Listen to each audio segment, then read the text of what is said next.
பேசும் தலைமை நிகழ்ச்சிக்காக உங்கள் அனைவரையும் அன்போடு வரவேற்கின்றேன்.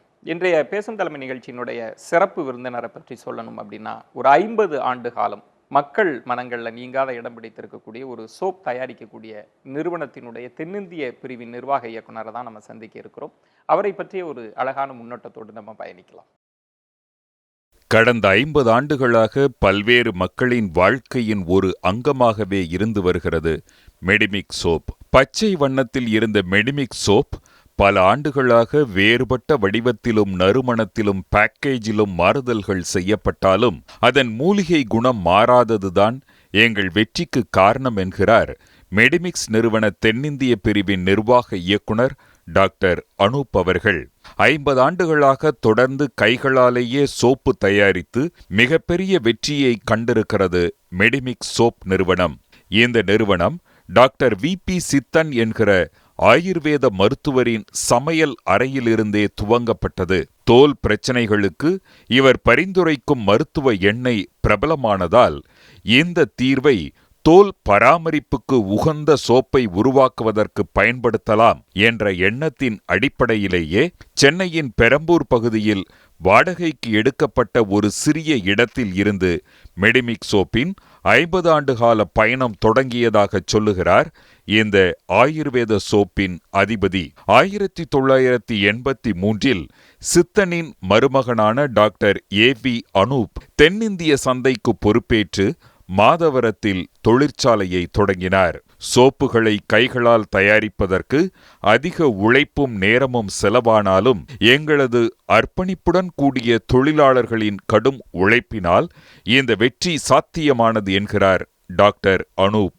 இந்த நிறுவனம் 10 கோடி குளியல் சோப்புகளை ஒவ்வொரு ஆண்டும் தயாரித்து வருவதாக சொல்லும் இந்த ஆயுர்வேத சோப்பின் அதிபதி இந்திய சோப் விற்பனை சந்தையை வெற்றி கொண்ட ரகசியத்தையும் ஆயுர்வேத பாரம்பரியம் கொண்ட தங்களது குடும்ப மருத்துவ சிகிச்சை முறைகள் குறித்தும் திரைப்பட தயாரிப்புக்காக கின்னஸ் விருது பெற்ற தருணங்கள் குறித்தும் மனம் திறந்து பேசுகின்றார் இன்றைய நம் பேசும் தலைமையில். என்ன நேயர்களே, நீங்களே முன்னோட்டத்தில் பார்த்திருக்கலாம். ஆயுர்வேத சோப்பின் அதிபதியாக இருக்கக்கூடிய மெடிமிக்ஸ் நிறுவனத்தினுடைய தென்னிந்திய கிளை பிரிவினுடைய நிர்வாக இயக்குனராக இருக்கக்கூடிய டாக்டர் அனூப் அவர்களை தான் இந்த பேசும் தலைமையில் சந்திக்க இருக்கிறோம். வாருங்கள் நேயர்கள். வணக்கம் சார். வணக்கம். மெடிமிக்ஸ் சோப் அப்படின்னாலே ஒரு 50 வருஷம், ஒரு 2 தலைமுறைக்கு நல்ல நினைவு இருக்கக்கூடிய ஒரு சோப்பு. இந்த 50 ஆண்டு கால பயணத்துல மெடிமிக் சோப்பை பத்தி வாடிக்கையாளர்கள்ட்ட என்ன எண்ணங்கள் இருப்பதா நீங்க நினைக்கிறீங்க? இல்லை, மெடிமிக்ஸ் ஆரம்பித்தது டாக்டர் வி.பி. சித்தன். அந்த காலத்தில் அவர் டாக்டராக இருந்தது. Actually allopathic doctor and Ayurveda கூட படிச்சிருக்காங்க. அவர் எதிர்பார்க்கவே இல்லை அது இந்த அளவுக்கு வளர்ந்து ஒரு மக்கள் மனதில் இருக்க ஒரு ப்ராடக்டாக மாறுங்கிறது. அவர் ரயில்வே ஹாஸ்பிட்டலில் வேலை செய்கிற காலத்தில் ஸ்கின் டிசீஸ் இருந்தது, இந்த கலாசீஸுக்கெல்லாம். இப்போ அவங்களுக்கோசம் எங்கள் ஃபேமிலியில் யூஸ் பண்ணிகிட்டு இருந்த ஒரு ஆயில் இருக்குது, ஒரு மெடிசினல் ஆயில் இருக்குது. அந்த ஆயிலு தான் அவர் சோப்பில் உபயோகப்படுத்தி அது பேஷண்ட்ஸுக்கு கொடுத்து பார்த்தோம். அது சக்ஸஸ்ஃபுல் ஆயிடுச்சு. அதுக்கப்புறம் அவரோட ஃப்ரெண்ட்ஸும் எல்லாம் ப்ரிஸ்கிரைப் பண்ண ஆரம்பிச்சிட்டோம். ஒரு ப்ரிஸ்கிரிப்ஷன் ப்ராடக்டாக மார்க்கெட்டுக்கு அப்புறம் இந்த சவுத் இந்தியா மட்டும் இல்லை, உலகம் பூரா இப்போ மெடிமிக்ஸ் அவைலபிளாக இருக்குது. அப்போ ஸ்கின் டிசீசஸ்ன்னு சொல்லும்போது, இல்லைன்னா ஸ்கின் ப்ரொடெக்ஷன்னு சொல்லும்போது மக்கள் மனதில் ஃபர்ஸ்ட் வர்றது மெடிமிக்ஸ் சோப்பு தான். தோல் சார்ந்த பிரச்சனை, சரும பாதுகாப்பு, சரும பாதுகாப்புனா மெடிமிக்ஸ் தான். ஆமா. இதை ஆரம்பித்தது டாக்டர் இப்போ சித்தன் அப்படின்னா உங்க மாமா ஃபாதர் இன் லா.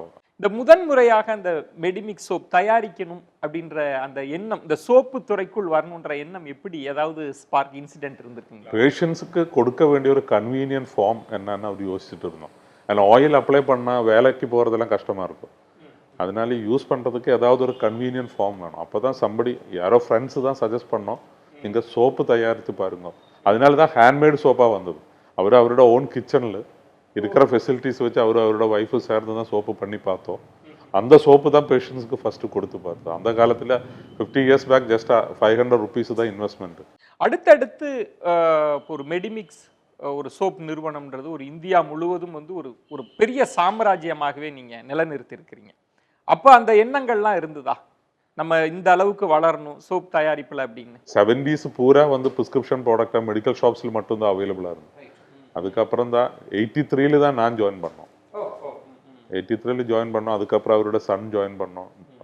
நாங்கள் 2 பேரும் சேர்ந்து, அவரும் சேர்ந்து தான் அப்புறம் வந்து இது எல்லா மார்க்கெட்டுக்கும் கொண்டு போனோங்கிற ஒரு அப்புறம் தான் அந்த எண்ணமே வந்தது.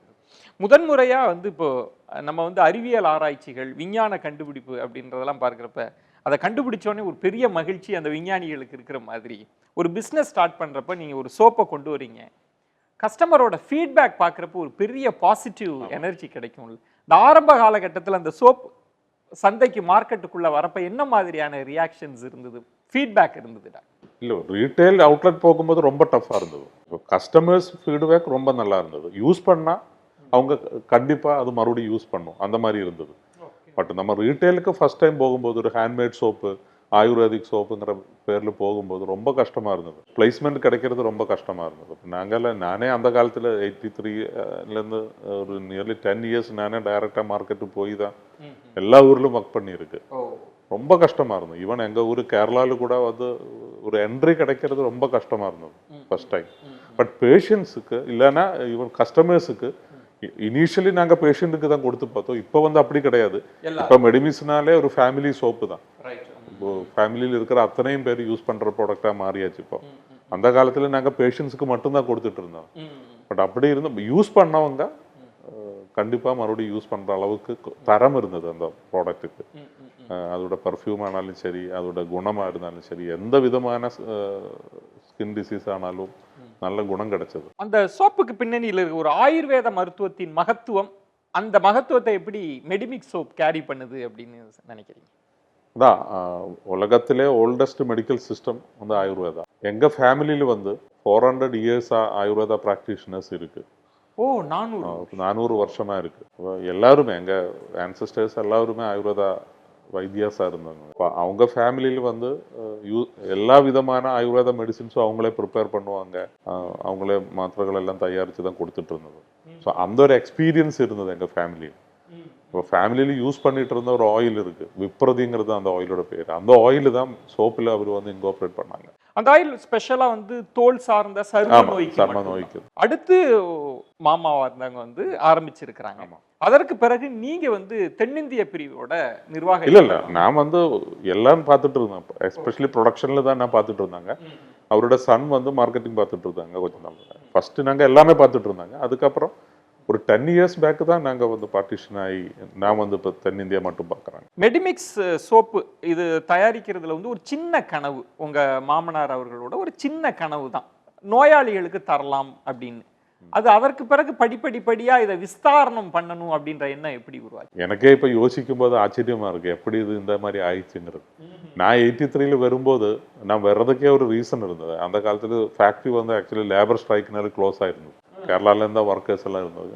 Very small factory. அப்போ அது ஓப்பன் பண்ணணும், அது ஏதாவது செய்ய முடியுமோங்கிறது அவர் என்கிட்ட கேட்டோம். அப்போ அந்த காலத்தில் நான் வந்து ஒரு கேரளாவில் ஒரு கவர்மெண்ட் ஜாப் கிடச்சி அது ஜாயின் பண்ணமா வேண்டாமான்னு யோசிச்சுட்டு இருக்கிற காலம். சரி, அது வேண்டான்னு விட்டுட்டு தான் நான் இங்கே வந்தது, இந்த ரிஸ்க் எடுத்து இங்கே வந்தது. அப்போ அந்த காலத்தில் ஒரு பர் டே ப்ரொடக்ஷன்னாலே ஒரு 5000 சோப்ஸ் மேக்ஸிமம் பண்ண முடியும். அப்போ அவர் எனக்கு கொடுத்த சேலஞ்ச் என்னன்னா, இது எப்படியாவது 10,000 சோப்பாக பண்ண முடியுமான்னு கொஞ்சம் ட்ரை பண்ணிப்பாரு. அதுதான் ஃபர்ஸ்ட் சேலஞ்சு.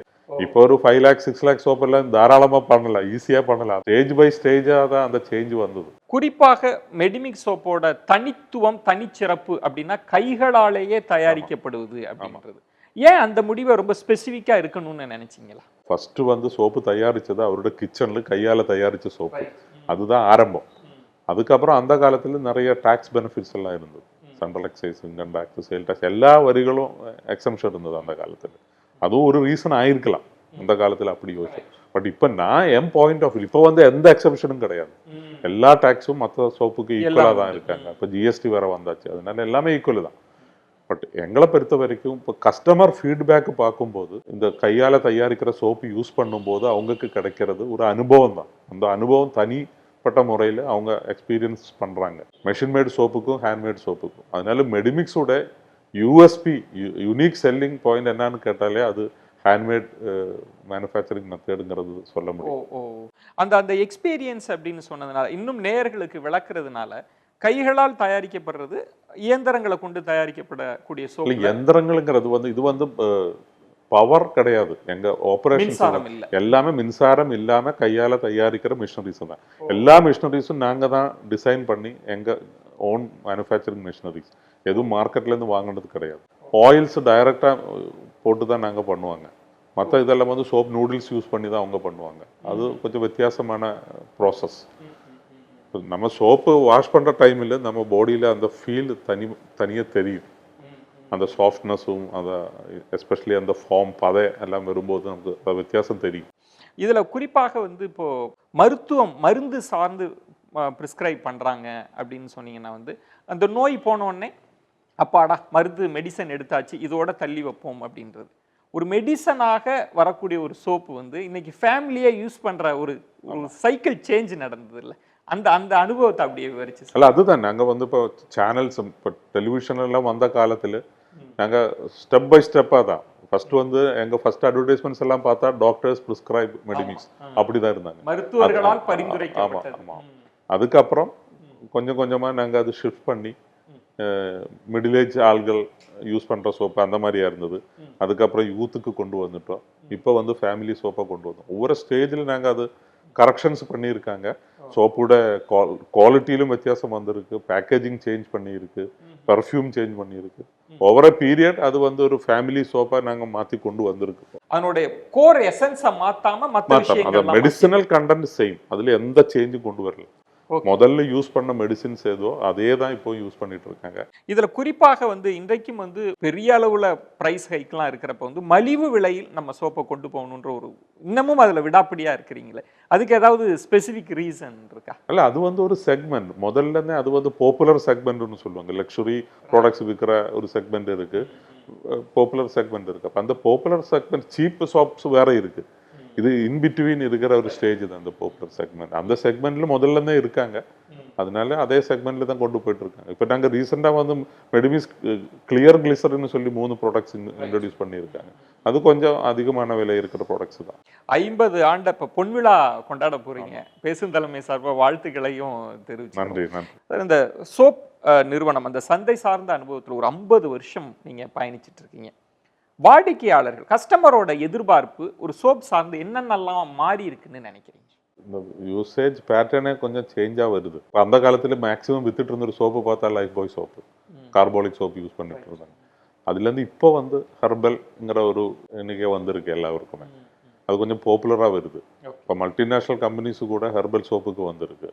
இப்போ எங்களை பொறுத்த வரைக்கும் எங்க ஹேண்ட்மேட் சோப்பு ஹெர்பல் ஆயுர்வேதாங்கிற முறையில தான் சோப்புக்கு கொஞ்சம் அட்ராக்ஷன். மற்ற சோப்போட கம்பேர் பண்ணும்போது அதுதான் வித்தியாசமா உங்களுக்கு தெரியும். மெடிமிக்ஸ் அதே மாதிரி கிரீன் சோப் செக்மெண்ட்டுங்கிறது தனி. பட் கிரீன் சோப்ஸ்ன்னு சொல்லும்போது அது நேச்சுரல் ப்ராடக்ட்ஸுங்கிற ஒரு முறையில் தான் அது வரும். அப்போ அந்த ஒரு செக்மெண்ட்ல தான் நாங்கள் வந்து ஒரிஜினல் மெடிமிக்ஸ் இருக்கு. அப்புறம் மெடிமிக்ஸ் சாண்டல் நாங்கள் கொண்டு வந்திருக்கு. இந்த சோப்பு பார் மட்டும் இல்லை, இப்போ ஹேண்ட் வாஷ் வந்தாச்சு. ஒவ்வொரு பார்ட்டுக்கும் தனியே ப்ராடக்ட் வந்தாச்சு. அந்த காலத்துல சோப்னா ஈவன் க்ளோத்ஸ் வாஷ் பண்றதுக்கும் அதே சோப்பு தான், காலு வாஷ் பண்றதுக்கும் அதே சோப்பு தான் எல்லாம். இப்போ வந்து ஃபேஸ் வாஷ் வந்தாச்சு, ஹேண்ட் வாஷ் வந்தாச்சு, அப்புறம் பாடி வாஷ் வந்தாச்சு. எல்லாம் தனி வர்ற ஒரு காலம். அதுதான் இப்போ வந்துட்டு இருக்கிற ஒரு சேஞ்ச். இதுல குறிப்பா வந்து இப்போ நீங்க ஆயுர்வேதம் அப்படின்றது வந்து நம்மோட மரபார்ந்த ஒரு விஷயத்தை எடுத்துதான் இந்த ஃபேக்டரிக்குள்ள நீங்க அந்த வேல்யூஸை கொண்டு வந்து வைக்கிறீங்களா? பல பேரால வந்து பல இண்டஸ்ட்ரி வந்து பன்னாட்டு நிறுவனத்தோட தோத்து போயிருக்கு, அவங்க வெற்றி பெற்று இருக்கிறாங்க. ஆனா இன்னமும் ஒரு 50 ஆண்டு காலம் நீங்க இந்த இண்டஸ்ட்ரியில இருக்கிறது அதனுடைய சூட்சமமா எதை பாக்குறீங்க? இல்ல அது ஒண்ணு வந்து ஹார்ட் ஒர்க்கிங். டாக்டர் சித்தன் காலத்துல இருந்தே எல்லாருமே நல்லா முயற்சி பண்ணி ஹார்ட் ஒர்க் பண்ணி தான் இது இந்த லெவலுக்கு கொண்டு வந்திருக்காங்க. அப்புறம் நல்ல ஒரு டீம் ஒர்க் இருக்கு எங்களை பொறுத்த வரைக்கும்.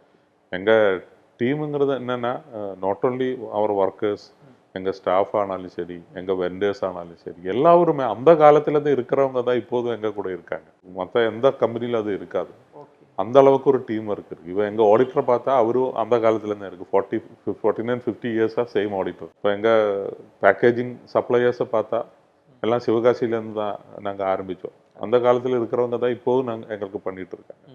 அந்த ஒரு டீம் ஒர்க்குக்கு ஒரு ஸ்ட்ரென்த் இருக்கு. நல்லா ஹெல்ப் பண்ணியிருக்காங்க எங்களை பொறுத்தவரைக்கும். மெடிமிக்ஸுக்கான வரவேற்பு அதிகமாக ஆக உங்கள்கிட்ட இருக்கிற பெரிய சவாலான விஷயம் அப்படின்றது நீங்க ஹேண்ட்மேடா கைகளாலேயே தயாரிக்கிறப்ப அதை எப்படி நீங்க அதிகரிக்கிறீங்க? ஏன்னா நிறைய மேன் பவர் தேவைப்படும், நிறைய டைமிங் தேவைப்படும். ஏன் என்னைக்காவது ஒரு நாளாவது இல்ல மிஷினரியை நோக்கி போயிடணும் அப்படிலாம் உங்களுக்கு தோணலையா? எங்கள் ஒர்க்கர்ஸை தான் அதுக்கு பாராட்டணும். அவங்க வருஷம் அவங்க ஸ்பீடு இன்க்ரீஸ் ஆகிட்டு தான் வருது. ப்ரொடக்டிவிட்டிங்கிற சொல்லுவாங்க, ப்ரொடக்டிவிட்டி இன்க்ரீஸ் ஆகும். மெஷின் கொடுக்குற மாதிரியே அந்த அளவுக்கு அவங்க கையால் அவங்களால இப்போ சோப்பு பேக்கிங்கே பார்த்தா நமக்கு கண்ணுக்கு தெரியாது அவங்க ஸ்பீடு. அந்த லெவலுக்கு அவங்களால பேக் பண்ண முடியும். ஒரு மெஷின் கொடுக்குற ஸ்பீடுக்கு அவங்களால பேக் பண்ண முடியும். அது ஒரு ரீசன். அப்புறம் இப்போ நெக்ஸ்ட் ஜெனரேஷன் கண்டிப்பாக எங்களுக்கு ப்ராப்ளம் வரும். இப்போ இருக்கிற ஒர்க்கர்ஸ் எல்லாம் ரிட்டையர் ஆயிடுச்சு, புது ஒர்க்கர்ஸ் புதுசாக வரும்போது கிடைக்குமான்னு எனக்கு தெரியாது. அப்படி இருந்தாலும் நான் ப்ராசஸ் தான் ரிட்டைன் பண்ணுவாங்க. ப்ராசஸில் எந்த விதமான சேஞ்சும் கொண்டு வர மாட்டேன். பட் கையால் சுற்றுற இடத்துலோ அந்த மாதிரி ஏரியாலெல்லாம் ஒரு மோட்டர் ஃபிக்ஸ் பண்ணாலும் எங்களால் பண்ண முடியும். என்னை பொறுத்த வரைக்கும் அந்த ப்ராசஸ் தான் முக்கியம். அந்த ப்ராசஸ் நாங்கள் ரிட்டைன் பண்ணுவாங்க. எந்த காலத்திலும் அதில் எந்த சேஞ்சும் கொண்டு வர மாட்டோம். இப்போ ஒரு ஆயுர்வேதம் அப்படின்றது இன்னைக்கு ஆயுர்வேத மருத்துவத்தை பற்றி இந்த மருத்துவத்தினுடைய வேல்யூஸ் பற்றிலாம் மக்கள் புரிஞ்சு திரும்ப ஆரம்பிச்சிருக்கிறாங்க. இதில் என்ன ஒரு சிக்கல் வருதுன்னா, இப்போ கார்பரேட்ஸ் பன்னாட்டு மல்டிநேஷனல் கம்பெனிஸும் கூட இந்த ஹெர்பல்ன்ற டேகோட உள்ளுக்கு வராங்கல்ல, அந்த போட்டியை நீங்க எப்படி சமாளிக்கிறீங்க? இல்லை, ஹெர்பல்னு மட்டும் இல்லை, அவங்களும் ஆயுர்வேதான்னு சொல்றாங்க. அவங்களும் 5000 years எக்ஸ்பீரியன்ஸ்னு சொல்லுவாங்க. அது பட் மக்களுக்கு தெரியுது, அந்த வித்தியாசம் தெரியுது கண்டிப்பா. அதனால தான் யாருமே அந்த ஃபீல்டில் இன்னும் சக்ஸஸ் ஆகலை. ஆயுர்வேதா ஃபீல்டில் மல்டிநேஷனல் ப்ராடக்ட்ஸ் வந்தோம்னா அவ்வளோ ஒரு இன்ஃப்ளூயன்ஸ் கொண்டு வர முடியல அவங்கள. அதில் குறிப்பாக எந்த ஒரு வணிகத்திலும் மார்க்கெட்டிங் அப்படின்ற ஒரு விஷயம் இருக்கு. அதை கொண்டு போய் எக்ஸிக்யூட் பண்ணி சேர்க்கிறது, ரெண்டு விஷயம் ரொம்ப சவாலான விஷயம். அதை எப்படி நீங்க ஓவர் கம் பண்ணி அதை சாதனையாக மாற்றினீங்க? இல்லை, அது ஆரம்ப காலத்துல தான் எங்களுக்கு ஒரு ஸ்ட்ரிக்டான ஒரு டிசிஷன் எடுத்தது என்னன்னா, நாங்கள் கிரெடிட் கொடுக்க மாட்டோம், கடன் கொடுக்க மாட்டேன். ஓகே. அப்போ அதோட அட்வான்டேஜும் இருக்குது, டிஸ்அட்வான்டேஜும் இருக்குது. அட்வான்டேஜ் என்னென்னா, இப்போ நம்ம இந்த ரீட்டைல் மார்க்கெட்டுக்கு போகும்போது, அது ரூரல் ஏரியாலெல்லாம் போகும்போது அவங்கள்ட்ட சொல்லுவாங்க, எங்கே ஒரு டசன் 2 டசன் எல்லாம் வாங்க வேண்டாம், 3 சோப்பு வாங்கினா போதும், அதுக்கு எவ்வளோ அது கொடுத்தா போதும். அவங்க என்ன எனக்கு அந்த காலத்தில் 2 ரூபா 3 ரூபா தான் ஒரு சோப்புக்கு இருக்கு. சரி, 3 சோப்பு வாங்கினா 6 ரூபா இல்லைன்னா 7 ரூபா, அது அவன் ஈஸியாக கொடுப்பாங்க. பட் மக்கள் சைக்காலஜி என்னன்னா, 7 ரூபா இன்வெஸ்ட் பண்ணால் அவனோட மனதில் அது இருப்பாங்க. ஓ, நான் இன்வெஸ்ட் பண்ணியிருக்கேன், அது புஷ் பண்ணோங்கிறது அவனோட ரெஸ்பான்சிபிலிட்டி. அதனால கஸ்டமர் சோப்பு இருக்கான்னு கேட்டால் அவன் ஃபர்ஸ்ட் மெடிமிஸ் தான் எடுத்து கொடுப்பாங்க.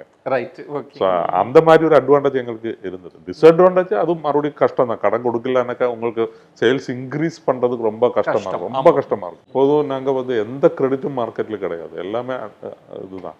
பட் ரூரல் மார்க்கெட்டிங் தான் நாங்கள் கான்சென்ட்ரேட் பண்ணியிருக்கு அன்னைக்குமே இன்னைக்குமே. நாங்கள் ஹோல்சேல் அவ்வளோ கான்சென்ட்ரேட் பண்ண மாட்டோம். நிறைய புது விஷயங்கள் டெக்னாலஜி சார்ந்து அந்த சோப்பு தயாரிக்கிற முறைகளில் நிறைய தொழிலாளர்களோட அட்வைசஸ், அவங்க கொடுக்குற சில சிறப்பான ஆலோசனைகள் எல்லாம் நீங்க கேட்டதா சொல்றீங்க. அந்த அனுபவத்தை பகிர்ந்துக்கலாம். ஃபர்ஸ்ட் நானே ஒர்க்கர்ஸ் கிட்ட என்ன சொன்னேன்னா, நான் ஃபர்ஸ்ட் சொன்னேன், ஒரு 5000 சோப்புலேருந்து 10,000 எப்படி கொண்டு வரணும்னு யோசிச்ச காலத்தில் நிறைய இன்ஜினியரிங் கம்பெனிஸ் கன்சல்டன்ஸ் எல்லாம் கூப்பிட்டு ட்ரை பண்ணோம். அவங்க ஃபேக்ட்ரிக்குள்ளே ஸ்டடி பண்ணி 1 month ஸ்டடி பண்ணி ரிப்போர்ட் கொடுத்தாங்க. கையால் தயாரித்து ஸ்கேலப் பண்ண முடியாது, நீங்கள் பவர் ஆப்ரேட்டட் மெஷின்ஸ் தான் இன்ட்ரடியூஸ் பண்ணணும், அந்த மாதிரி அட்வைஸ் தான் எனக்கு கிடச்சிது. இப்போ அந்த காலத்தில் தான் நாங்கள் ஒர்க்கர்ஸுக்கிட்ட பேசணும். எங்களுக்கு ஒரு நம்பிக்கை இருந்ததுன்னா, அவங்க தான் ஃப்ளோர் லெவலில் டெய்லி இது பார்த்துட்டு இருக்காங்க. ஸ்மால் ஐடியாஸ் வருவாங்க, இதை எப்படி மாற்றலாம், இதை எப்படி இன்க்ரீஸ் பண்ணலாம், ஒரு லேஅவுட் சேஞ்சாக இருக்கலாம், இல்லைன்னா மிஷினரியில் ஸ்மால் கரெக்ஷன்ஸ் கொண்டு வரலாம். அவங்கள கூப்பிட்டு சொன்னாங்க, இந்த மாதிரி இன்னோவேட்டிவ் ஐடியாஸ்னு சொல்லுவாங்க. அப்போ இந்த மாதிரி இன்னோவேட்டிவ் ஐடியாஸ் கொடுக்குறவங்க நான் பாராட்டுவாங்க, அவங்களுக்கு அவார்டு கொடுப்பாங்க, அந்த மாதிரி இன்ட்ரடியூஸ் பண்ணோம். இப்போ கூட எவ்ரி மந்த் இந்த ஐடியாஸ் எல்லாம் வீடியோ எடுத்து எனக்கு ப்ரெசென்ட் பண்ணுவாங்க எல்லா ஃபேக்ட்ரியிலும். அதுக்கு நான் அவங்களுக்கு அவார்டு கொடுப்பாங்க. அண்ட் எவ்ரி மந்த் அவங்க கொடுக்குற ஐடியா அந்தந்த ஃபேக்ட்ரியில் நாங்கள் இன்ட்ரடியூஸ் பண்ணுவாங்க. அதுக்கு தனி அது எக்ஸ்பென்ஸுக்காக தனி பட்ஜெட்டும் இருக்குது எங்களுக்கு. என்ன ஐடியா வேணால் கொடுக்கலாம், அதுக்கு ட்ரையலும் பண்ணலாம். அந்த ஃபண்ட் உடனே சாங்ஷன், அவங்களுக்கு ட்ரையல் பண்ணலாம். அது சக்ஸஸ் ஆனால் மற்ற ஃபேக்ட்ரிஸ்ல எல்லாம் இன்ட்ரடியூஸ் பண்ணுவோம். எங்களுக்கு மெடிமிஸ் தயாரிக்கிறதுக்கே 6 ஃபேக்ட்ரி இருக்குது. அப்போ ஒரு ஃபேக்ட்ரியில் கண்டுபிடிச்சா அடுத்த ஃபேக்ட்ரிக்கு உடனே நாங்கள் இம்ப்ளிமெண்ட் பண்ணுவோம். அப்போ அந்த இன்னோவேட்டிவ் ஐடியாஸ் என்னை பொறுத்த வரைக்கும் ஒர்க்கர்ஸ் நிறைய கான்ட்ரிபியூட் பண்ணியிருக்காங்க. இந்த மாதிரி காஸ்மெட்டிக் ஐட்டமோ இல்லை சோப்போ இதெல்லாம் பெருசாக ரொம்ப அட்வர்டைஸ்மெண்ட்டுக்கு பெருசாக முதலீடு செய்கிறதும் புதிதாக கவர்ற ஒரு விஷயம் நடந்துகிட்டே இருக்கும். ஆனால் 50 வருஷம் ரொம்ப ஸ்டெடியாக, ரொம்ப ஸ்லோவாக நிலைநிறுத்தி இருக்கிறீங்களா? உங்கள் அந்த மார்க்கெட்டிங் ஸ்ட்ராட்டஜின்னு எதை பார்க்குறீங்க? எங்களோட ஒரு ஸ்ட்ராட்டஜியே அதுதான், slow and steady growth. Okay. அதுதான் எங்களை பொறுத்த வரைக்கும். நாங்கள் வந்து ஒரு அடியே வந்து வேர்ல்டு நம்பர் 1 சோப்பாக மாற்றணும் அந்த மாதிரி ஐடியா கிடையாது. ரைட். ஏன்னா எவ்ரி இயர் எங்களுக்கு வந்து growth இருக்கணும். அதுதான் முக்கியம். ஸ்மால் பர்சன்டேஜ் ஆனாலும் பரவாயில்ல, எங்களுக்கு growth காமிச்சா போதும்.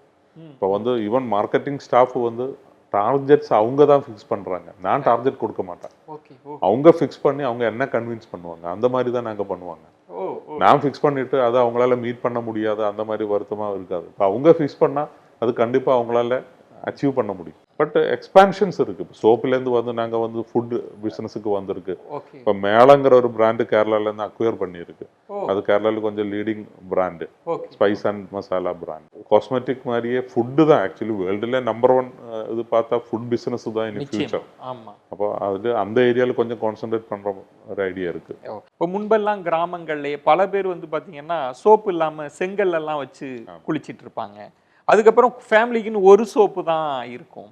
இப்போ வந்து எல்லாருக்கும் தனித்தனி சோப்பு. நீங்க முன்பே சொன்னது மாதிரி கை கழுவுறதுக்கு வந்து ஹேண்ட் வாஷ் இருக்கு, ஃபேஸ் வாஷ் இருக்கு, இது மாதிரிலாம் வந்துட்டு இருக்குல்ல. இதெல்லாம் வந்து எப்போ நீங்க அது இந்த மாதிரி சேஞ்சஸ் நடக்கிறப்ப மெடிமிக்ஸ் எப்படி அதோட டிராவல் பண்ணுது? என்னென்ன மாதிரி நீங்களும் டிராவல் பண்ணி? இல்லை, நாங்கள் ஹேண்ட் வாஷ் ஆல்ரெடி லான்ச் பண்ணியாச்சு, மார்க்கெட்டில் அக்செப்ட் பண்ணியாச்சு. ஃபேஸ் வாஷும் லான்ச் பண்ணியிருக்கு. இப்போ ஓகே. 2 டிஃப்ரெண்ட் வெரைட்டிஸ் போட்டிருக்காங்க. நாங்கள் ஃபேஸ் வாஷ், பாடி வாஷும் நாங்கள் வந்து ரிசர்ச்சில் இருக்கு. அந்த ஒவ்வொரு முடிவும் சரி, இப்போ பாடி வாஷ் நம்ம கொண்டு வரலாம், ஃபீல்டுக்குள்ள மார்க்கெட்டுக்குள்ள வரலாம், ஃபேஸ் வாஷ் வந்து நம்ம உள்ளுக்கு வரலான்றதை எப்படி கணிச்சு காலடி எடுத்து? ஒன்று வந்து டேட்டா இருக்கு, மார்க்கெட் எப்படி growth இருக்கு. அப்புறம் வந்து எக்ஸ்பர்ட்ஸ் சொல்லுவாங்க நெக்ஸ்ட் 5 இயர்ஸ்ல வர போற சேஞ்ச் என்ன, 10 இயர்ஸ்ல வர போற சேஞ்ச் என்ன. அப்புறம் இன்டர்நேஷனல் மார்க்கெட் ஸ்டடி பண்ணா தெரியும் அங்கெல்லாம் என்னென்ன சேஞ்சஸ் வந்திருக்கு. இப்போ ஏற்கனவே இன்டர்நேஷனல் மார்க்கெட்ல இப்போ யூரோப்பியன் கண்ட்ரிஸ், அமெரிக்கா அங்கெல்லாம் போய் பார்த்தா நம்ம சோப் பாஸ் கிடையவே கிடையாது. அந்த அளவுக்கு வந்தாச்சு. எல்லாமே பாடி வாஷ், லிக்விட் சோப்புக்கு போயாச்சு எல்லாமே. இப்போ அந்த சேஞ்சு கண்டிப்பா வந்துட்டு தான் இருக்காங்க. இப்போ அது நம்ம ஸ்டடி பண்ணி ஸ்லோவா நம்ம இன்ட்ரடியூஸ் பண்ணலாம்னாக்கா நம்ம வந்து மார்க்கெட்ல தான் அவுட் ஆகிடும். ஒரு பிஸ்னஸ் ஸ்ட்ராட்டஜியா சில இலக்குகள்லாம் வச்சிருப்பீங்க. இப்போ நீங்களே சொன்னது மாதிரி அடுத்தடுத்த ஆண்டுகளில் என்ன மாதிரி மாற்றம் வரும், அதுக்கு நாங்க தயாரா இருக்கணும்ல. அடுத்த கட்ட ஒரு 10 வருஷ பிளான்லாம் நீங்க என்ன மாதிரி திட்டமிடலாம்? அல்ல, அந்த திட்டத்தினால தான் நான் இப்போ வந்து இந்த ஃபுட் பிஸ்னஸுக்கு என்டர் ஆகிருக்கு. காஸ்மெட்டிக் வந்து இல்லை, எல்லா பிஸ்னஸுமே காம்படிஷன் ஜாஸ்தி. நியூ என்ட்ரன்ஸுக்கு ரொம்ப ஈஸியாக வரலாம், அதே மாதிரி இருக்கிற இது உங்களுக்கு ஈஸியாக வெளியிலும் போகலாம். அந்த மாதிரி தான் மார்க்கெட் இருக்குது. சுச்சுவேஷன் ரொம்ப டைட்டாக இருக்குது. அப்போ அதனால இப்போ நான் வந்து 3 ஏரியாவில் தான் கான்சென்ட்ரேட் பண்ணுறேன். ஒன்று காஸ்மெட்டிக் ப்ராடக்ட்ஸ், அப்புறம் ஆயுர்வேதா, ஜெனுவின் ஆயுர்வேதா பிஸ்னஸை ஆயுர்வேதா ஹாஸ்பிட்டல் ஆரம்பிச்சிருக்கு. அது வந்து ஒரு செயின் ஆஃப் ஹாஸ்பிட்டல்ஸ் பண்ணுற ஐடியா இருக்குது. அப்புறம் ஃபுட் பிஸ்னஸ். இந்த 3 செக்டரில் தான் நான் நெக்ஸ்ட் 10 இயர்ஸ் கான்சென்ட்ரேட் பண்ண போகிறோம். நீங்கள் சொன்னது மாதிரி அடுத்த இடத்துல இந்த ஃபுட்டாக இருக்கலாம், ஆயுர்வேதம் சார்ந்த அந்த மருத்துவமனையாக இருக்கலாம், அதற்குள்ளே நீங்கள் பயணிக்கக்கூடிய அனுபவத்தெல்லாம் வந்து ஒரு சின்ன பிரேக் அப்புறம் நம்ம பேசலாம் சார். ஆயுர்வேத சோப்பின் அதிபதியோடு தான் இன்றைய பேசும் தலைமையில் நம்ம பேசிகிட்டு இருக்கோம். ஆயுர்வேத மருத்துவ முறை அதை ரொம்ப அடிப்படையாக பிரதானமாக கொண்டு தான் அந்த மெடிமிக் சோப்பே வந்து வாடிக்கையாளர்கள் மனதில் இடம் பிடிச்சது. அந்த மகத்துவம், ஆயுர்வேத மருத்துவத்தின் மகத்துவ குணங்கள் குறித்தும் அந்த மருத்துவமனையினுடைய செயல்பாடுகள் குறித்தும் உணவு முறைகளில் ஆயுர்வேதம், இந்த தமிழ் சார்ந்து இந்த மண் சார்ந்த பார்வைகள் என்னவாக இருக்கிறது அப்படின்றதெல்லாம் ஒரு சிறிய விளம்பர இடைவேளைக்கு பிறகு பேசலாம். காத்திருங்கள் சார். இப்போ இந்த சோப் துறை சார்ந்தது மட்டுமல்லாமல் அடுத்து ஃபுட் இண்டஸ்ட்ரி சொன்னீங்க, மருத்துவம் சார்ந்தெல்லாம் பயணிக்கணும், அந்த எண்ணம் உங்களுக்கு எப்படி ஏற்பட்டுச்சு? இதுக்குள்ளெல்லாம் போகலாம் அப்படின்ற எண்ணம்? இல்லை, மெடிமிஸுங்கிறதே ஆயுர்வேதா சோப்பு தான். இப்போ ஆரம்ப காலத்துலேருந்து நாங்கள் வந்து ஆயுர்வேதா ஃபீல்டில் இருக்காங்க. அதே மாதிரி நான் சொன்ன மாதிரி எங்கள் ஆன்சஸ்டர்ஸ் எல்லாருமே ஆயுர்வேதா ப்ராக்டிஷனர்ஸாக இருந்தாங்க. இப்போ மெடிமிஸ் மூலமாக தான் நாங்கள் எல்லாமே சம்பாதிச்சோம். இந்த லெவலுக்கு வந்தது எல்லாமே ஆயுர்வேதா சோப்புங்கிற முறையில் தான். அதனால என்னை பொறுத்த வரைக்கும் ஆயுர்வேதாவுக்கு நான் ஏதாவது செய்யணும், திருப்பி ஏதாவது கொடுக்கணும், அந்த ஒரு எண்ணத்தில் தான் நான் ஆயுர்வேதா ஹாஸ்பிட்டல்ஸ் ஆரம்பிச்சிருக்கு. சென்னையில் எனக்கு 3 சென்டர் இருக்குது சஞ்சீவனங்கிற பேரில். இப்போ கேரளாவில் கொச்சியில் வந்து ஒரு ஹாஸ்பிட்டல், ஒரு மல்டி ஸ்பெஷாலிட்டி மாடர்ன் ஹாஸ்பிட்டல் ஆரம்பிச்சிருக்கு. 110 பெட் ஹாஸ்பிட்டல். சென்னையில் எங்கெங்க? சென்னையில் வந்து சைதாப்பேட்டு இருக்குது, நுங்கம்பாக்கம், முகப்பெயர் 3 இடத்துல இருக்குது. நுங்கம்பாக்கம் வந்து ஹாஸ்பிட்டல் தவிர அங்கே ஒரு வெஜிடேரியன் ரெஸ்டாரண்ட் கூட இருக்குது, சஞ்சீவனம். அது கூட ஒரு ஹெல்த்தி கான்செப்ட் இருக்கிற ரெஸ்டாரண்ட் தான். ஒரு 400 வருஷம் ஆயுர்வேத மருத்துவத்தினுடைய ஒரு நீட்சி, அதற்குள்ள நீங்கள் வந்து ஒரு தொடர்பு இருக்கக்கூடிய குடும்பம் தான். ஆயுர்வேத மருத்துவம் சார்ந்து இங்கே இருக்கக்கூடிய மக்களோட மனநிலை எப்படி இருக்குன்னு நினைக்கிறீங்க? மக்களோட எண்ணம் ஆயுர்வேத மருத்துவம் சார்ந்த எண்ணம் என்னவா இருக்கு? நல்ல சேஞ்ச் இருக்குது. எல்லாருமே இப்போ வந்து இன்டர்நேஷ்னல்லே பார்த்தா ஆல்டர்னேட்டிவ் மெடிசன் ஒரு 60% வந்து ஆல்டர்னேட்டிவ் மெடிசின்ஸ் யூஸ் பண்ணுறாங்க, அப்படி தான் சொல்கிறாங்க. இந்தியாவிலும் அதே மாதிரி தான், அந்த ஒரு சேஞ்ச் வந்துட்டு தான் இருக்காங்க. எப்போவாவது ஒரு வாட்டியாவது ஆயுர்வேதம், சித்தா, யுனானி, ஹோமியோபதி இந்த மாதிரி ஏதாவது ஒரு ஆல்டர்னேட்டிவ் மெடிசன் ட்ரை பண்ணியிருப்பாங்க கண்டிப்பாக நம்ம மக்கள் எல்லாருமே. அப்போ இனிமே இருக்கிற காலத்தில் இந்த சைடு எஃபெக்ட்ஸ் இல்லாமல் எல்லாம், அது மட்டும் இல்லாமல் இப்போ ஆயுர்வேதாவுக்கு வந்து இப்போ மாடர்ன் ரிசர்ச் எல்லாம் ஆரம்பிச்சாச்சு. இப்போ எங்களுடைய ஆர்என்டிஏ சென்ட்ரல் கவர்மெண்ட் அப்ரூவ்டு ஆர்என்டி இருக்குது to test ayurvedic medicines, lab recognised Ayurveda laboratory இருக்குது. அப்போ இந்த மாதிரி ஃபெசிலிட்டிஸ் இருக்கும்போது ஆயுர்வேதா கொஞ்சம் கூட ஆதென்டிசிட்டி வரும். அது நிச்சயமா. அதே மாதிரி ஆயுஷ் டிபார்ட்மெண்ட் வந்திருக்கு. ஆயுஷ் டிபார்ட்மெண்ட் வந்து இப்போ நம்ம நாலேஜ் எல்லாமே ரெக்கார்ட் பண்ணிட்டு இருக்காங்க. வெப்சைட்டில் வந்து எல்லாமே அவங்க அப்டேட் பண்ணிட்டு தான் இருக்காங்க. இதெல்லாம் வந்து ஒரு ரொம்ப பெரிய அளவில் சேஞ்ச் வந்துட்டு இருக்காங்க. கவர்மெண்ட் லெவல்லையும் சப்போர்ட் இருக்கு. மக்களும் வந்து ஆயுர்வேதா என்ன இல்லைன்னா ஹெர்பல் ப்ராடக்ட்ஸ் என்னன்னு விசாரிக்க ஆரம்பிச்சாச்சு. அதனால ஃபியூச்சர் இஸ் வெரி பிரைட். சித்த மருத்துவமோ ஆயுர்வேதமோ இங்க இருக்கக்கூடிய மரபார்ந்த மருத்துவ முறைகள்ல வந்து அதற்கான கிரெடிபிலிட்டி அப்படின்னு சொன்னீங்கன்னா, ஒரு 400 வருஷம் இந்த குடும்பம் வந்து இதுல இருக்கு. இன்றைக்கு நீங்க அந்த ஒரு 400 வருஷத்தினுடைய நீட்சி புள்ளியா தானே நீங்க இருக்கிறீங்க. என்னென்ன அனுபவங்கள் எல்லாம் உங்க முன்னோர்கள் தலைமுறை அதெல்லாம் கேரி பண்ணதா நீங்க நினைக்கிறீங்க? இல்லை, நிறைய ரெக்கார்ட்ஸ் இருக்கு, நிறைய புக்ஸ் இருக்கு. இப்போ கேரளாவில் பார்த்தா பெரிய பெரிய ஈவன் நாங்கள் வந்து ரெஸ்பெக்ட் பண்ணுற ஒரு குருஜி இருக்காங்க, ஸ்ரீநாராயண குருங்கிறது. அவங்களுக்கு கூட ட்ரீட்மெண்ட் கொடுத்தது வந்து எங்கள் ஃபேமிலியில் இருக்கிற வைத்தியாஸ் கொடுத்துருக்காங்க. அதெல்லாம் நிறைய ரெக்கார்ட்ஸ் இருக்கு. அதே மாதிரி அதெல்லாம் படித்து பார்க்கும்போது ரொம்ப ஆச்சரியமாக இருக்கும். நம்ம அலோபதியில் கூட பண்ண முடியாத அளவுக்கு சாதனைகள் அவங்க பண்ணியிருக்காங்க ஆயுர்வேதா இதில். அவர் ரிசர்ச் எதுவும் இல்லாத இருந்த காலத்திலே அவங்க வந்து சொந்த அனுபவத்தினால சொந்த ஐடியாஸ் போட்டு கூட அந்த அளவுக்கு ஞானம் இருந்தது அவங்க கையிலெல்லாம். அதுதான் அதோட அட்வான்டேஜ். இன்னைக்கு இருக்கிற பெரிய சவாலே வந்து நம்ம ஃபுட் கல்ச்சர் மாறி இருக்கு. ஒரு ஆயுர்வேத மருத்துவத்தின் கண்கொண்டு பார்க்கிறப்ப ரொம்ப ஃபாஸ்டா எல்லாரும் ஓடிட்டே இருக்கிறாங்க. நிறைய டிசீஸ் இருக்கு, நிறைய டிப்ரெஷன் இருக்கு. இந்த மாதிரியான இந்த ஃபாஸ்டான வேர்ல்டுக்குள்ள ஆயுர்வேத மருத்துவத்தை எப்படி பொருத்தி பார்க்குறீங்க? இல்லை, கண்டிப்பாக ஆயுர்வேதா தான் அதுக்கு ஒரு சொல்யூஷன். ஃபாஸ்ட் ஃபுட் கல்ச்சருக்கு ஆயுர்வேதம் வந்து ஒன்று வந்து நம்ம வந்து ஒரு சொல்யூஷன் மட்டும் இல்லை, நம்ம எப்படி அது வந்து அவாய்ட் பண்ணலாங்கிற ஒரு ப்ரிகாஷன் கூட ஆயுர்வேதா கொடுக்குறாங்க. ஸோ ஒரு ஹெல்த்தி லைஃப் ஸ்டைல், அதுக்கு தான் நாங்கள் சஞ்சீவனம் ஆயுர்வேதா ரெஸ்டாரண்ட் ஆரம்பிச்சிருக்கு. சஞ்சீவனம் வெஜிடேரியன் ரெஸ்டாரண்ட். அங்கே சொல்லி கொடுக்குறதே அதுதான். நம்ம வந்து ஸ்ட்ரிக்டாக எவ்ரி இயர் வந்து ஆயுர்வேதா ட்ரீட்மெண்ட் எடுத்து டீடாக்சிஃபிகேஷன் பண்ணி, இப்போ வந்து நம்ம எல்லாம் வந்து வீட்டில் கார் இல்லைன்னா ஸ்கூட்டர் இருப்பாங்க. எல்லாருமே ஒரு once in 2 months, once in 3 months சர்வீஸுக்கு அனுப்புகிறாங்க. ஏன்னா நம்ம பாடியும் அதே மாதிரி தான் கண்டினியூஸாக ஒர்க் பண்ணிட்டு தான் இருக்காங்க. அதுக்கும் ஒரு சர்வீசிங் தேவை. அதை பற்றி யாரும் யோசிக்க மாட்டா. அதுதான் ஒன்ஸ் இன் அ வைல் ஒரு Ayurveda servicing is a must.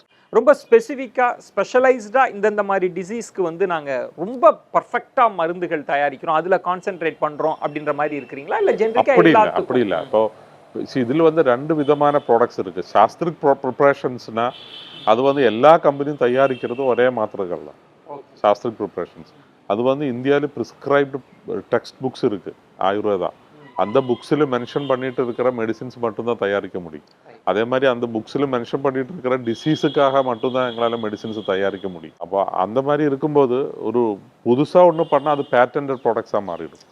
அது வந்து ப்ரிஸ்கிரிப்ஷன் ப்ராடக்ட்ஸாக விற்க முடியாது. அதுதான் அட்வர்டைஸ் பண்ணி விற்கிற மாதிரி ப்ராடக்ட்ஸ் வருவாங்க. ஆயின்மெண்ட், க்ரீம்ஸ் அதெல்லாம் வருவாங்கல்ல, இப்போ காஸ்மெட்டிக் ரேஞ்சஸில் வருதல்ல, அதெல்லாம் பேட்டன்ட் ரிசர்ச் பேஸ்டு ப்ராடக்ட்ஸ். மற்றதெல்லாம் இந்த 5000 years நாலேஜ் எப்படி ரெக்கார்ட் ஆகிருக்கோ, அந்த புக்ஸில் என்னென்ன சொல்லியிருக்கோ அதை அப்படியே நம்ம ப்ரிப்பேர் பண்ணுவாங்க. நம்ம அது எப்படி தயாரிக்கிறது, அதுக்கு எவ்வளோ ஹைஜீனாக பண்ணுறாங்க, எவ்வளோ குவாலிட்டி ப்ராடக்ட்ஸ் வாங்குறாங்க. இப்போ கண்ணால் தெரியாத அளவுக்கு இந்த டூப்ளிகேட் மார்க்கெட்டில் வர்றாரு. அதனால அதெல்லாம் டெஸ்ட் பண்ணி கண்டுபிடிக்கிற ஒரு நாலேஜ் உங்களுக்கு தேவை. இப்போ எங்கள் லேபில் எங்கள் R&D சென்டரில் வந்து இந்த எல்லா ஃபெசிலிட்டிஸும் இருக்குது. இப்போ எல்லாமே டெஸ்ட் பண்ணி அப்ரூவ் பண்ணி தான் நாங்கள் யூஸ் பண்ணுவாங்க. அந்த மாதிரி வித்தியாசம் இருக்கும் எங்கள் ப்ராடக்ட்ஸுக்கு. இந்த ஃபுட் இண்டஸ்ட்ரின்றது வந்து பெரிய இண்டஸ்ட்ரி, பெரிய பூமிங்காக இருக்கக்கூடிய இண்டஸ்ட்ரி அப்படின்னு வேர்ல்டு வைடே அதை தான் சொல்கிறாங்க. இந்த இண்டஸ்ட்ரிக்குள்ளே வரணும் அப்படின்ற எண்ணம் எப்படி வந்தது? இந்த ஃபுட் இண்டஸ்ட்ரிக்குள்ளே இன்னும் என்னென்னலாம் செய்யணும்னு ஆசைப்படுறீங்க? ரொம்ப நாளாக எங்கள் மைண்டில் இருந்தது ஃபுட் பிஸ்னஸில் இறங்கணுங்கிறது. அப்போ தான் இந்த மேளங்கிற பிராண்டு வந்து one of the oldest brand, south இந்தியாவிலே oldest masala brand Melam. But கேரளாவில் தான் முக்கியமாக இருக்கும், இல்லை அப்புறம் கல்ஃப் கண்ட்ரீஸில் கொஞ்சம் பாப்புலராக இருக்குது. அப்போ அந்த ப்ராடக்ட்ஸ் சேலுக்கு வந்தது. அப்போ நாங்கள் அதை அக்வயர் பண்ணோம். அதை பேஸ் பண்ணி இப்போ வந்து ஸ்பைசஸ் இருக்குது, masala, direct powders, masala, breakfast products, pickles, அந்த மாதிரி ரேஞ்சஸ் இருக்குது. இனிமேல் என்ன வேணால் ரெடி டு ஈட் ஃபுட்ஸ் வேணால் இன்ட்ரடியூஸ் பண்ணலாம். எந்த எந்த லெவலில் கொண்டு போகணுன்னு எங்களுக்கே தெரியாது. பட் ஃபுட் இண்டஸ்ட்ரியில் வர்ற சேஞ்சஸ் என்னன்னு பார்த்து நம்ம இந்த பிராண்ட் யூஸ் பண்ணலாம். அதுக்கு நல்ல ஸ்கோப் இருக்கு. ஒரு பிஸ்னஸ் பாயிண்ட் ஆஃப் வியூலேருந்தே கேட்குறேன் சார். இப்போது ஒரு சோப்பு தயாரிக்கிற ஒரு எக்ஸ்பீரியன்ஸ் இருக்குது. இப்போ உங்கள் மாமா கொண்டு வராங்க, நீங்கள் அதுக்குள்ளே இருக்கிறீங்க, அதுக்குள்ளே இன்னும் விஸ்தாரம் பண்ணணுன்ற எண்ணம் வேறு.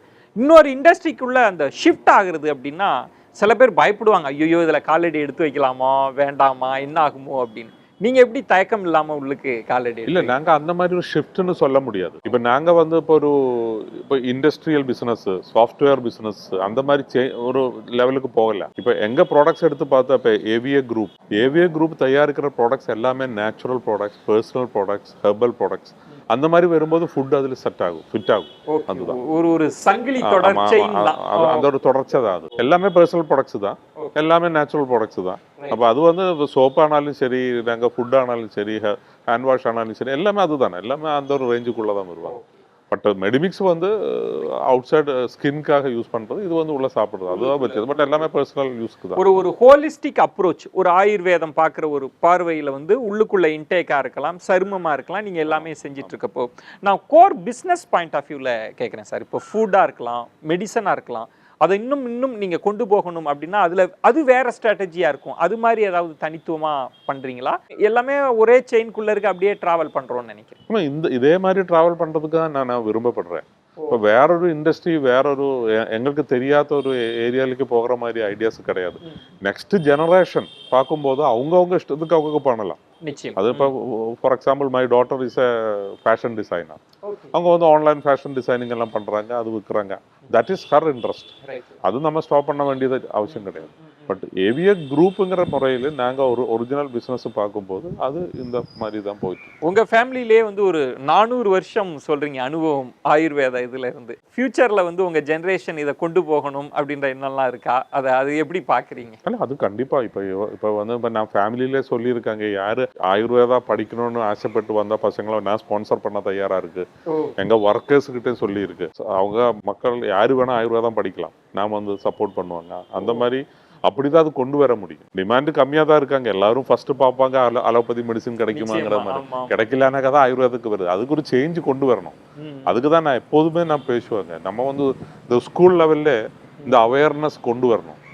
இப்போ நம்ம ஊர்ல எல்லாம் வந்து நம்ம பசங்கள்கிட்ட இப்போ 10th ஸ்டாண்டர்ட் படிக்கிற ஒரு பையன்கிட்ட ஆயுர்வேதான்னு கேட்டால் எதுவும் தெரியாது.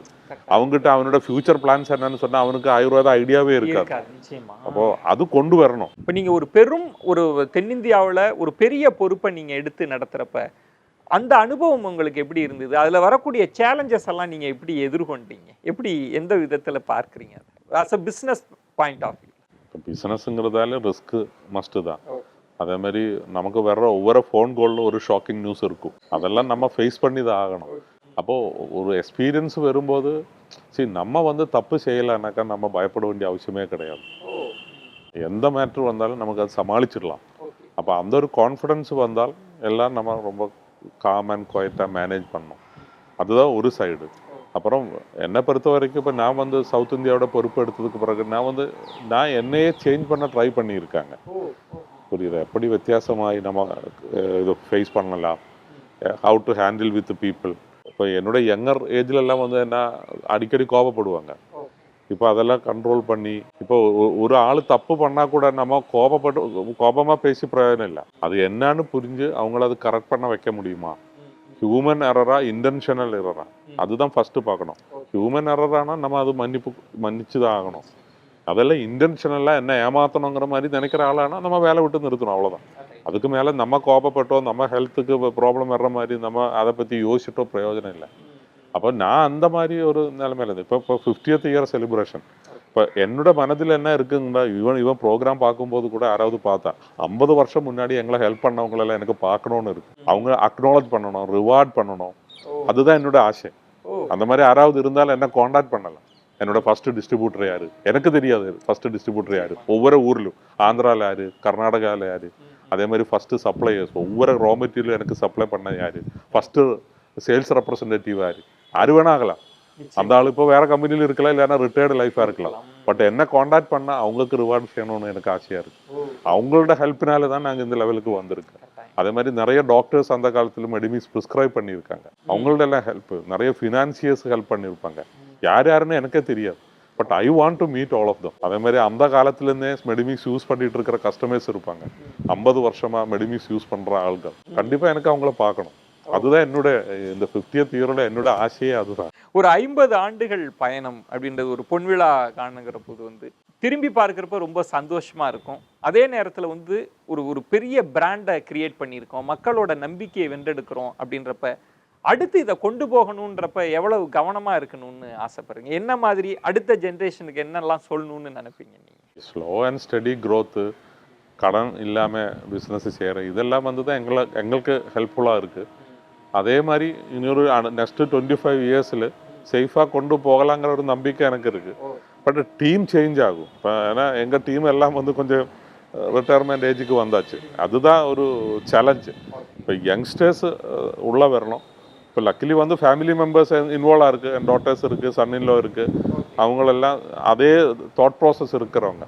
அதுதான் எனக்கு ரொம்ப ஹாப்பியான ஒரு விஷயம். அப்போ இதுதான் இப்போ எந்த கம்பெனி ஆனாலும் சரி, நம்ம இப்போ புதுசாக ஆரம்பிக்கிற டைமில் ஃபஸ்ட்டு எக்ஸ்பீரியன்ஸ் வேணும். அனுபவம் இல்லாமல் நம்ம கூகுள் பண்ணி பார்த்துட்டு ஒரு பிஸ்னஸ் ஆரம்பிக்கக்கூடாது. அது முக்கியம். அப்போது அது இப்போ நம்ம ஃபேமிலி மெம்பர்ஸ் ஆனால் கூட அவங்களுக்கு அந்த அனுபவம் கொடுக்கணும்.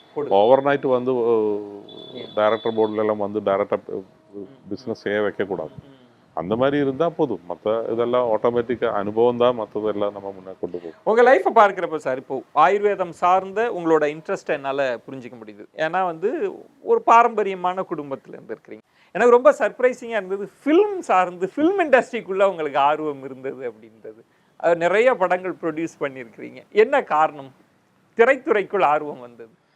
ஃபர்ஸ்ட் ஆஃப் ஆல் நான் காலேஜ் படிக்கிற காலத்தில் ஒரு ஸ்டேஜ் நடிகர் சொல்லி நிறைய ஸ்டேஜ் பண்ணியிருக்குங்க. இப்போதும் சென்னையில் எவ்ரி இயர் நான் ட்ராமா பண்ணுவேன். அது என்னோட ஒரு ஹாபி, பர்சனல் இன்ட்ரெஸ்ட். நான் பிஸ்னஸ்லேயே ஒரு ரிலாக்ஸேஷனுக்காக என்ன செய்கிறதுன்னு கேட்டால் ட்ராமா தான் பண்ணுவேன். அதோட ரிஹர்சல் கேம்ப்ஸு அதெல்லாம் தான் என்ன பொறுத்த வரைக்கும் ரிலாக்ஸேஷன்.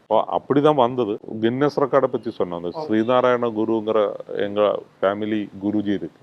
அவங்கள பற்றி ஏதாவது செய்யணும்னு ஒரு ஆசை இருக்கு எனக்கு. அவங்க கேரளாவில் ஒரு ஒரு ரொம்ப சேஞ்சஸ் கொண்டு வந்திருக்காங்க. கேரளா முக்கியமான ஃபியூச்சர் ஜென்ரேஷனுக்காக ஒரு படம் செய்யணுங்கிற ஒரு ஆசை வந்தது. ஸோ அதுக்கோசம் தான் நான் ஏவிஏ ப்ரொடக்ஷன்ஸுங்கிற பேனரில் ஒரு கம்பெனி ஆரம்பித்து ஃபஸ்ட்டு செய்ய ஆரம்பித்தது அந்த படம் தான். யுகபுருஷன். இங்கே தலைவாசல் விஜய் தமிழ் நடிகர் தான் அதில் குருஜியாக நடிச்சிருக்கேன். அந்த மாதிரி தான் ஃபீல்டுக்கு வந்தோம். அப்புறம் இந்த ஃபீல்டு அந்த மாதிரி தான், உள்ளே வந்தால் வெளியே போக முடியாது, மாட்டிடும். அப்புறம் இன்னொரு அட்வான்டேஜ் இது என்னாச்சுன்னா, நான் நிறைய டாக்குமெண்ட்ரி, ஷார்ட் ஃபிலிம்ஸ் எல்லாமே பண்ணுவாங்க. அப்போது 2007 தான் நான் இந்த ஏவிஏ ப்ரொடக்ஷன்ஸ் ஆரம்பித்தோம். 2007 எனக்கு கேரளா ஸ்டேட் அவார்டு கிடைச்சது, பெஸ்ட் ப்ரொடியூசர் அவார்டு கிடைச்சது. 2008 நேஷனல் அவார்டு கிடைச்சது. 2009 மறுபடியும் ஸ்டேட் அவார்டு கிடைச்சது.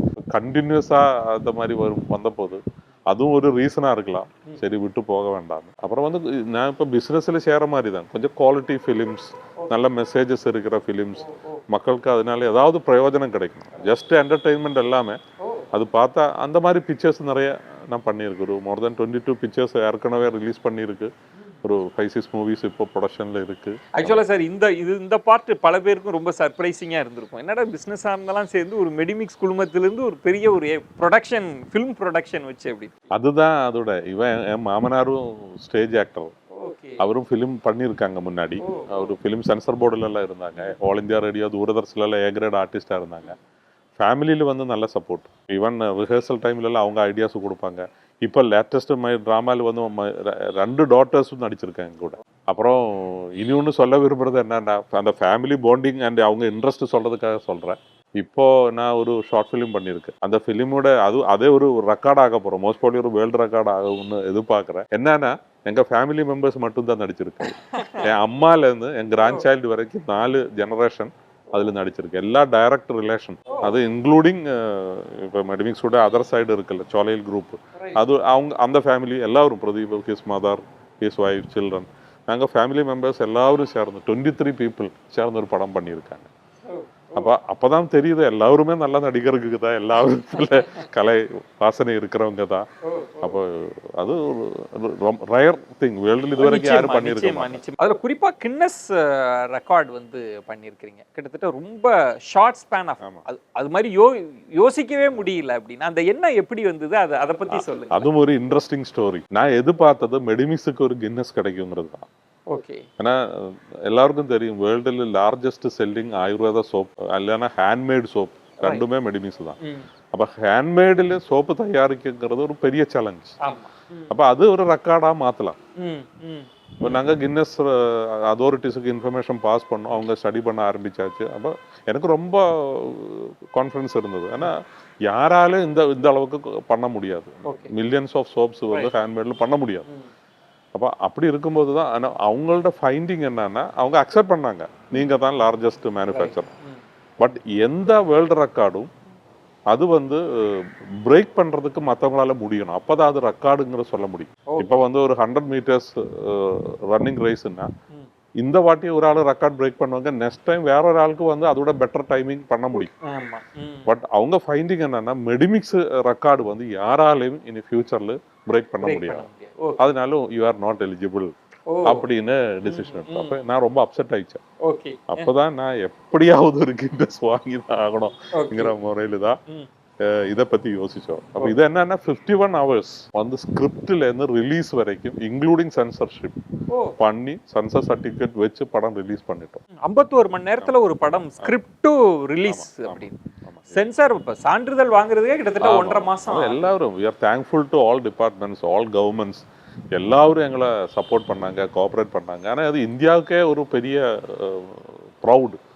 ஆனால் வேர்ல்டுல வந்து ஒரே ஒரு படம் தான் அந்த மாதிரி பண்ணியிருக்காங்கங்கிறது, அது இந்தியாவுக்கு இது வந்து நாட் ஓன்லி ஃபார் மலையாள industry, not only for south India industry, இந்தியாவோட ப்ரௌடு அந்த மாதிரி தான் அது.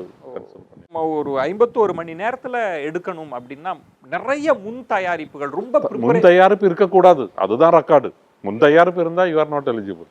அதுதான் எப்படி எக்ஸிக்யூட் பண்ணி, அதான் எல்லாரும் வேற சொன்னாங்க. அவ்வளவுதான், கேமராமேன் டைரக்டர் எல்லாரும் ரெடி பண்ணி வச்சுட்டோம்.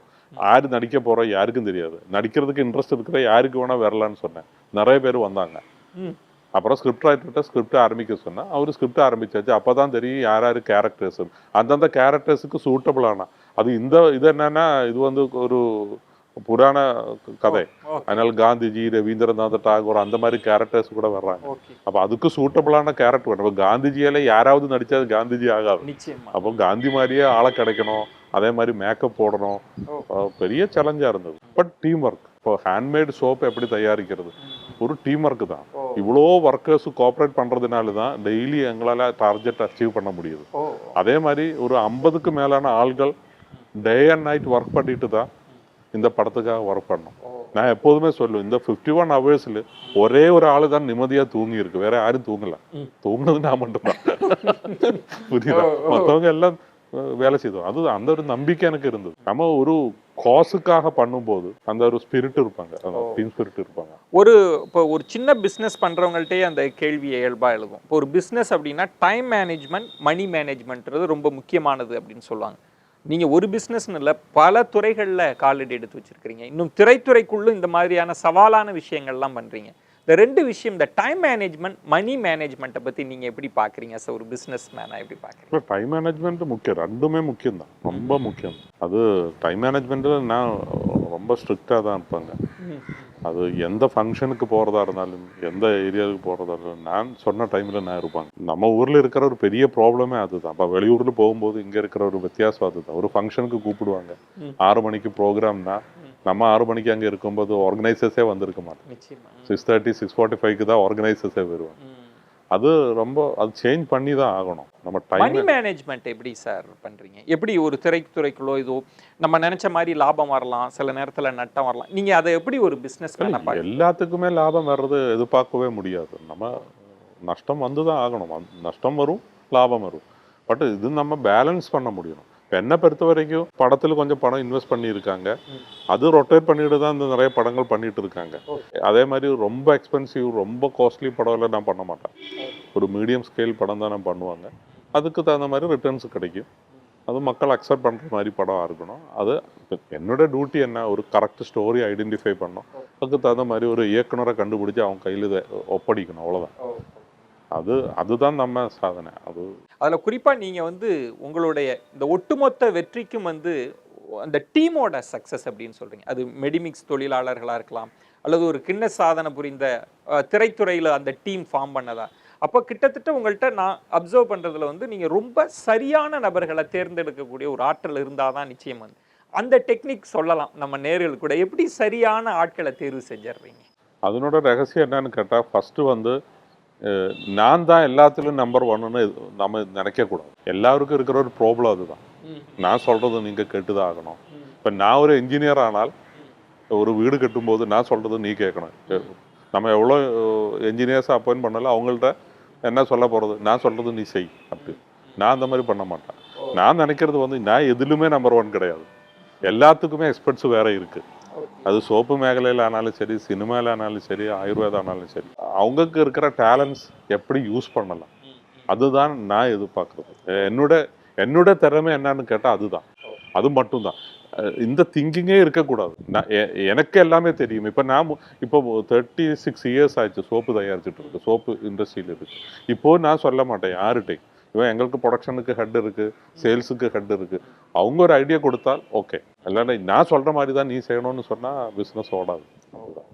Great sir. ஒரு நிறைவான ஒரு அனுபவம், கிட்டத்தட்ட ஒரு 50 ஆண்டு கால பயணத்தில் உங்களுடைய அனுபவமே கிட்டத்தட்ட ஒரு 36 ஆண்டு கால அனுபவம். சோப்பு தயாரிக்கக்கூடிய நிறுவனத்தில் இருந்திருக்கிறீங்க. திரைத்துறை, ஆயுர்வேத மருத்துவம், அது சார்ந்த அனுபவங்கள் எல்லாம் ஒரு நிறைவான அனுபவமாக பகிர்ந்துட்டீங்க. பேசும் தலைமை சார்பாக, குழு சார்பாக நெஞ்சம் நிறைந்த நன்றிகளை. ரொம்ப நன்றி. என்ன நேயர்களை, வித்தியாசமான துறைகளை தேடி வித்தியாசமான மனிதர்களின் அனுபவங்களை தேடி பேசும் தலைமை பயணித்துக் கொண்டே இருக்கும். அந்த பயணம் தொடர்ந்து கொண்டே இருக்கும். அதுவரை உங்களிடமிருந்து விடைபெறுகிறேன். நன்றி, வணக்கம்.